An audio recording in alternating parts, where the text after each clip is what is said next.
দেশের মধ্যে যা হইয়া রয়েছে, বাংলার মানুষ এখন বলে যাচ্ছে অন্য অন্য রাষ্ট্রের মতো যাব কোথায়, যাব কোথায়, যাব কোথায়। বাঁচতে হইলে লড়তে হবে, মাঠে নামতে হবে, এমনটাই মানুষের মাঝে বিরাজ করে। দেশ ও জাতি বাঁচাইতে হলে প্রচুর পরিমাণ লড়তে হবে। এই হলো জনতার মনোভাব বর্তমান। যাদের হাতে দেশ ও জাতি নিরাপদ ছিল,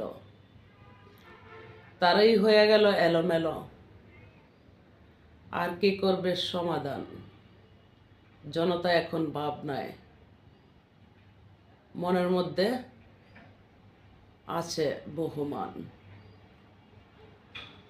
যাই হোক, শান্তি চাই দেশের ও জনতার। একটা সুন্দর দেশ গড়ার দরকার। জনতা ভাবনায় কার হাতে দেশ গেলে শান্তি পাবে,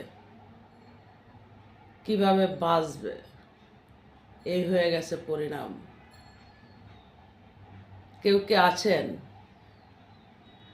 দেশ ও জাতি বাঁচানোর জন্য?